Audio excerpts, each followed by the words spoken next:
Hello and welcome to December's Astro Tarot channel. My name's Tiffany Crosara and I've got a little treat for you this Christmas. Those of you that remember, Mystic may have graced a few videos, a few Astro Tarot channels in the past, and quite a few of you have expressed how much you've missed her because she's been quite a character and she's added quite a lot to the scene. And look who's actually sat here in my lap. Yes, it's none other than the Mystic Mog. She's feeling very relaxed right now, so I don't know if she's going to be adding much to the actual reading. I think it was last December that she added a huge karmic swipe of her tail to the Judgment card, which was very fantastic because it was at the time I was saying karmic clearing. So we'll see, but it's probably just nice for you guys to actually see that she's still alive. She's actually 14 now, and you know, she's actually still quite like a spring chicken, or a spring cat should we say, for a 14-year-old, but I think she's feeling pretty relaxed, a bit like retiring a bit, so we'll see how we go. Anyway, I wonder how your November was. My November was very strong, and if you remember in the Astro Tarot channel for November, I think I spoke about how it seemed like we wouldn't be the same after November, and I do feel that actually. I wonder if you feel that. I feel as if I went through some really strong kind of being put back in my place by the universe, you know, quite strongly, and I actually feel so much better for it. So even though it's been a bit like a strict parent from what I can see, I actually feel like I needed that, and I actually feel like, yeah, they know what's best for you. and you know, we just got to remember that and trust that. And I feel like it's a bit of a practice for me at the moment to go through this with grace and humility rather than frustration. So I'm actively practicing that, and I don't know if what I'm saying is resonating for you and it's something you've been feeling too going on, but ooh, there's life. What's going on? But if you are, then I really do feel that this is a time of really practicing that grace and that humility rather than the frustration side of things, because it does feel like there's been a lot of focus on self-love recently, and you know, getting frustrated is really not an act of self-love at all. So, you know, do it for yourself. If you can't, you know, just show the grace and the humility to the universe because it's being a bit annoying. Anyway, I think we stick like that comment by the looks of things there. So shall we move on to the tarot side of things? Let's have a look and see what we've got coming up, shall we? So in the first week, the first card we start with is the Wheel of Fortune, which I think is a great card for the first week in December because we actually have a new moon in Sagittarius on the 2nd. And I really see the new moon in Sagittarius as a time to send those thoughts out into the universe, those passions, those inspirations, those desires. It's really time to let the new vision in. So I do think November's been quite a bit of a heavy process about looking at what ways to go and what ways not to go. And, you know, it feels to me like there's the newness coming out of that, and there's the desire, you know, and the ability to actually start initiating the change here on the 2nd. This seems to be backed up here by the 3 of coins there, so that's basically showing that, you know, you can really start manifesting, you can really start working on and focusing on those things you really do want to bring into manifestation. There's quite a lot of power in the first week of December for getting on with your projects and really unhindered, I feel. You know, if we are really going to focus and really put the work in, then I feel like it's a really powerful time for manifestation. There is this card here, which is a little bit of a warning. It's called Control. It's actually the King of Swords, but in the Osho Zen it's called Control. And this is basically, okay, so let's look at Sagittarius, for instance. It's the archer. Okay, what it does is it brings its bow back and it launches it out there. Now that's what we need, you know, in this new moon energy, the new start. That bow, that archer, that's the vision, that's your wish, that's there in that arrow, and it's like the new moon gives you the chance to shoot it out there to the universe. But this card, Control, that shows that if you hang on to the arrow, is it really going to get launched out there into the universe? So this is what I was saying about letting go of frustration and remembering the grace and the humility side of things at this present time. Feels important. I would say that, you know, the first week in December feels like the most magical, feels like the nicest, feels the lightest, and feels like it's a really good time to enjoy yourself, indulge your passions, and, you know, just do make those wishes on the star and just go, yeah, whatever, I'm just going to launch it out there. I'm just going to allow myself to have that expression, and I feel that's a really good use of that energy. It might take a while for things to manifest. I feel as if things might be slow going towards the middle part of this month onwards until maybe February or March. So, you know, again, let go. Just launch it out there into the universe. Forget about it if you can. And, you know, it's more of a retrospective or a research type of energy that's going on. And I feel like this comes round more next year. Maybe springtime. Anyway, very powerful. Very good not to miss.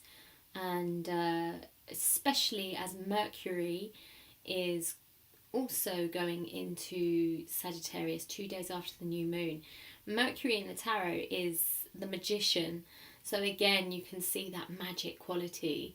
This time going from the arrow to the wand. Great time for really setting your wishes out there. Okay. In the second week of December, we have Mars moving from Virgo into Libra. Mars has been in Virgo for a couple of months, and those last 2 months have been very much about getting very clear on who we are, ourselves, what we want for ourselves, our career, our health, getting those structures in place. And boy, have I seen some amazing transformations in the way people are treating themselves physically, and that's been fantastic to see. So now we've hopefully got ourselves straight and we know very much who we are and what we need. It's time to turn it to relationships. Yes, as Mars goes into Libra, there is things here about our actions and our intentions when it comes to relationships. So it feels to me, oh, mystic. Yes, my relationship with you, my actions and intentions are to love you and stroke you like the goddess queen of Egypt that you are. And don't worry about that for a moment. Okay, we'll move on. See, this is Mars in Libra, just shooting my mouth off about what's coming through about my love for mystic. And you may find that there is this spontaneous energy around of declarations. And they could be quite changeable as well, because let's have a look here. The first card that you've got is a Libra card. See what he's offering there is actually the sign of Libra. So this is the first card for the second week when Mars goes into Libra. And it's all about relationships. See how those scales are tipping there? It's like we're weighing up what we can give in those partnerships. Now you do have the 5, or should I say we have the 5 of Wands there. So it does show that through this process there is a lot of ups and downs and changeability. Could be quite a bit of drama as well. EastEnders, Christmas EastEnders, eat your heart out, because it feels as if there's a little bit of a big build-up going on. And this could just be with the entrance. I'm not saying that the whole process of the next...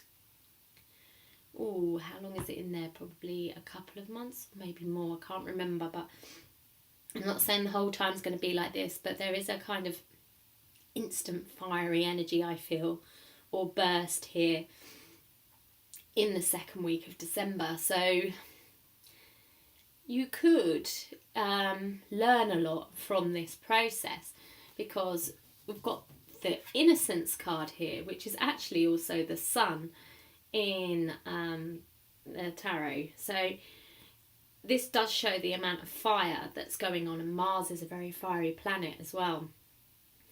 And it could be that we're just so clear about who we are, and we feel so happy about that in a very innocent way, that we just are quite confident, or quite declarative, if that's a word, of what we feel that we want in relationships. And we may just forget to listen a bit, or we may just get a little bit of a shock also that maybe the other person isn't actually in the same place as you. And if that happens, try not to overreact, because there is a lot of planetary movement in the third week of December, which is to do with overreaction. We have what with Mercury in Sagittarius. Mercury, the planet of communication. Sagittarius is happy-go-lucky and is innocent in that sense. However, it's also tactless in that sense. It's a bit like the little child. So we could be just putting our foot in it. And then we have the full moon in Gemini on the 17th. That also basically talks about a lot of talk. There's a lot of talk around the second and the third week, I feel, of December. And sometimes it goes very high and it gets very optimistic and it gets very positive. And then all of a sudden it feels as if there's a bit of a whack or a bit of a shock.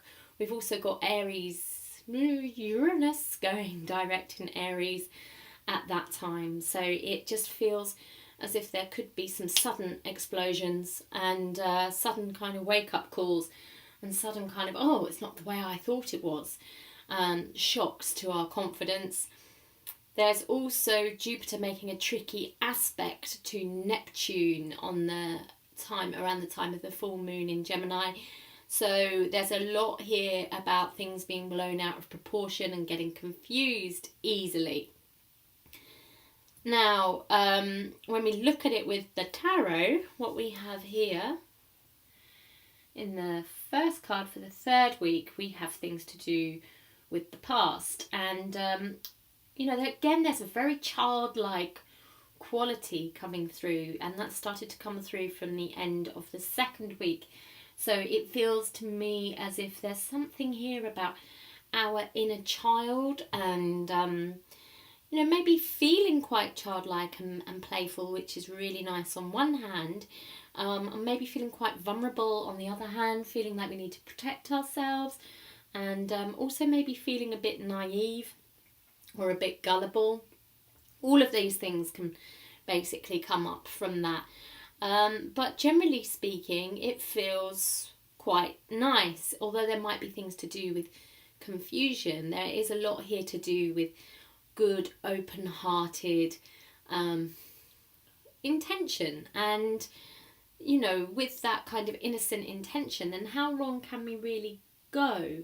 It doesn't feel as if there's any game playing, and I think that's amazing. I feel that that's really beautiful. Of course, again, with children, there can be game playing. And I think it's quite important to look at the process that you've been through last month to make sure that you are in alignment and you're not playing those games, because if you do, it feels to me as if it's likely to get exaggerated and maybe turn into quite a few issues. try to be open and innocent when it comes to how you feel. And, you know, if you've got your good intentions at heart and everybody else's best intentions at heart, remembering yours as well, otherwise it is game playing, then, you know, you can't really go wrong, really, can you? So you've got some lovely cards here for the third week, if you have that intention.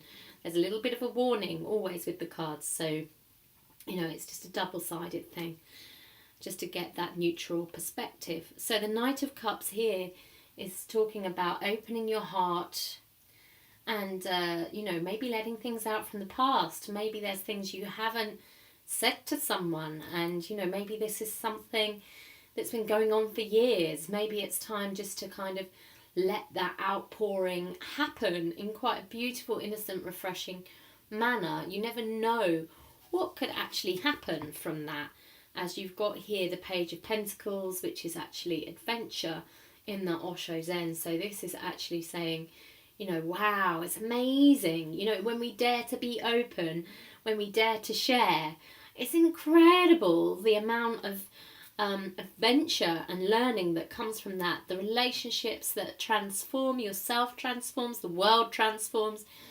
Believe me, it's one of my I was going to say prophecies, philosophies, that's the word.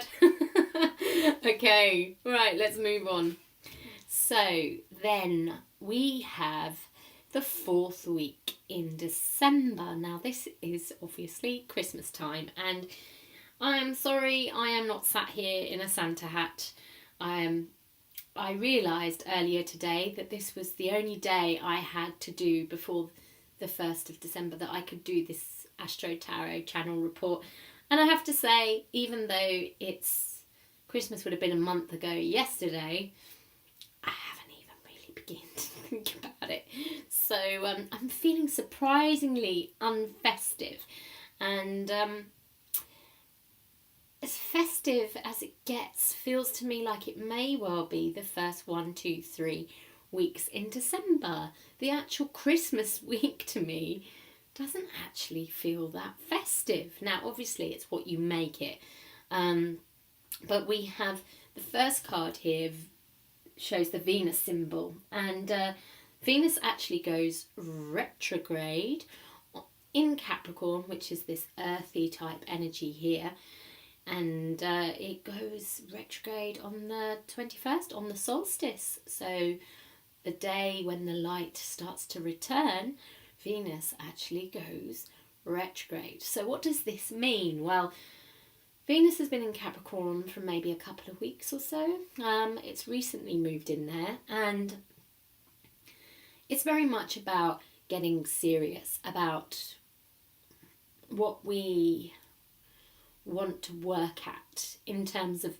our relationships, and also in terms of our money and career. So what are those things that we value? Those things are taking quite a serious turn, and as Venus goes retrograde, it kind of goes even more serious, or it slows down even more. So we've got that real retrospective look at a deeper level about what it is we actually do want to commit to. Okay, you going now, Mystic? Bye. So, you know, it feels a bit serious. What with Mars in Libra as well, we've got that kind of looking at what it is we want to actually manifest in our relationships. And this is also kind of pointing the finger. It's the same thing, like time to look. What do you want to do? What do you want to commit to? Where do you want to go? Who do you want to be with? What do you want to put into for your career? What direction? It just feels like that kind of process may well go on until, I think it turns direct on the 31st of January, but don't quote me on it. So, you know, there's a sense here of, again, this energy about self-love is something that's coming through for me quite strongly. And if we look at the next card for the Christmas week, we actually have the Eight of Swords. So, you know, the energy of Capricorn, because the sun will have moved into Capricorn then as well, as it always does, and Christmas is usually quite a festive time, isn't it, right? Well, it's supposed to be, but it doesn't mean that it always is, right? So the sun in Capricorn and Venus going retrograde in Capricorn, spotlight is on tradition, it's on values, it's on what's important, it's on being reliable, it's on being there, it's on being traditional. You know, in a sense, you've got very old values coming up even more so this year. In a sense, it feels like it's about a quiet Christmas. It doesn't feel like it's about parties or going away with friends. It feels a very traditional time. And, you know, with those traditional times and those family situations, sometimes we can be triggered. 8 of Swords there, all right? So I want to say one of my favourite sayings at this point, which is the Deepak Chopra one, where he says that every decision that you make is a choice between a grievance and a miracle. So you have the choice. You can either start to feel upset in this 8 of Swords and torture yourself with negative thinking, which is easily to do with that amount of energy in Capricorn. Or you can go into the 10 of Cups, which is beautiful. In the normal traditional deck, it's a picture of happy families, basically. And here it's just a picture of harmony rising up from the heart. Beautiful. So it's up to you, you know, which way you're going to take it. Are you going to get critical, judgmental, authoritarianism even? They're all very Capricorn things, being strict, being informal, being judgmental, you know, high expectations on yourself and other people. Just feels to me like it would lead to this, okay? Remember, maybe Christmas might not be all you expected it to be, but it's those expectations that are the problem. There's nothing else that is. Release any expectations you have about it if it's not going the way that you expected it to, and just choose the miracle. In that, you have a very beautiful, happy ending.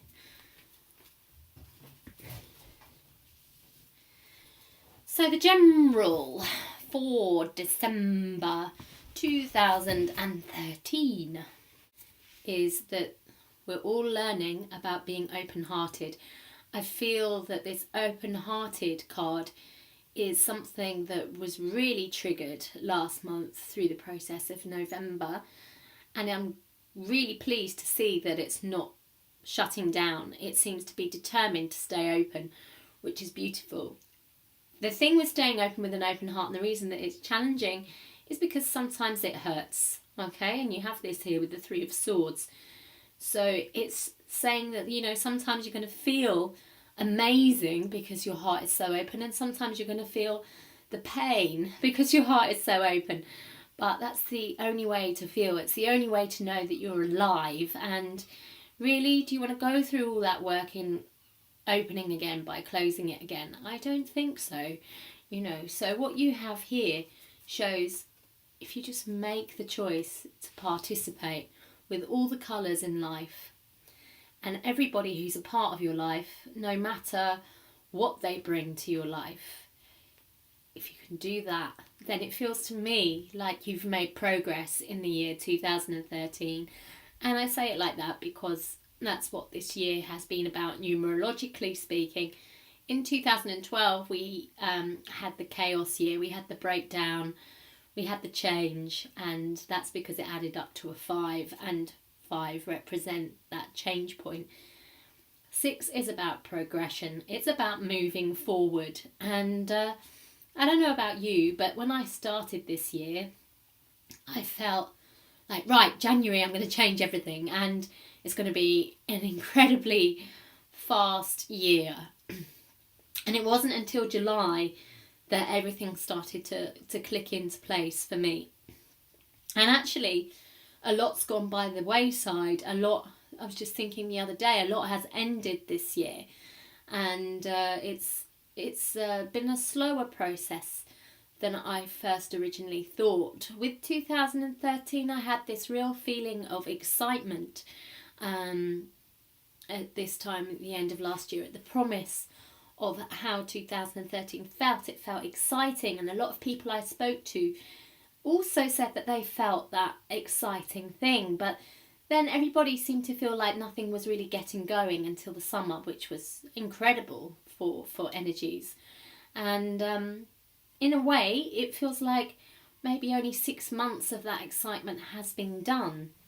So I feel like I didn't make that much progress in the first 6 months of this year, and it's only really now at the end of 2013 that I'm starting to get really grounded, and I'm seeing how much I have learned from this year, and seeing clearly where I feel like I need to be going.